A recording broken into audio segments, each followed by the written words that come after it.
This is a really short video called Finding People of Good Character. Where do we get them if we want to elect them to office? Benjamin Franklin was the senior statesman of all the founders and the signer of the Declaration of Independence and the Constitution, and he appealed to examples from antiquity to tell us where we would find men and women of good character.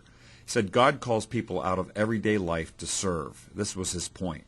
It's observable that God has often called men to places of dignity and honor when they have been busy in the honest employment of their vocation.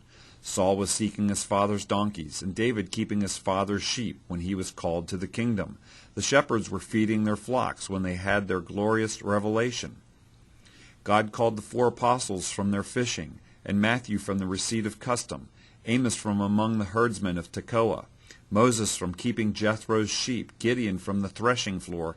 God never encourages idleness, and he despises not persons in the lowliest of employments. And so Franklin was making this case that people that are going about their business, running businesses, keeping their family intact, helping society function, these are the people that are already employed and doing things gainfully and are the best particular kind of people that we can engage in political office. Back in the day when the Republic of the United States was just underway, leadership was observed and could be seen by others. In fact, at the beginning of the Republic, people were given a blank ballot. You were to write in who you were selecting. Ballots were collected and totaled, and you were informed if the people selected you. People recognized good leadership and good character. Over and over again, the people elected George Washington, Patrick Henry, and others like them because they could observe their character and they wanted them to serve in office.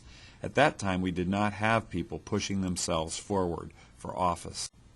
Dr. Benjamin Rush had something further to say about this. He was also a signer of the Declaration and the first Surgeon General of the Continental Army.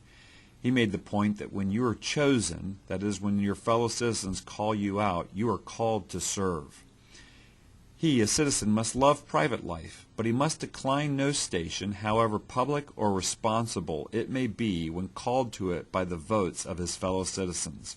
Remember that none liveth to himself. Even our old age is not our own property.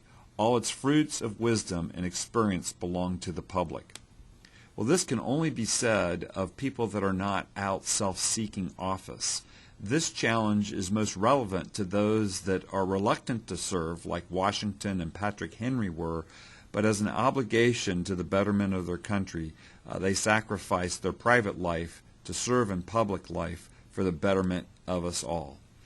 And so where do we find people of good character?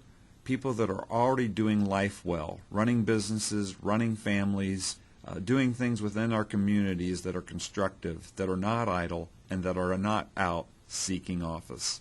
This is U.S. Civics Training. Thanks for listening.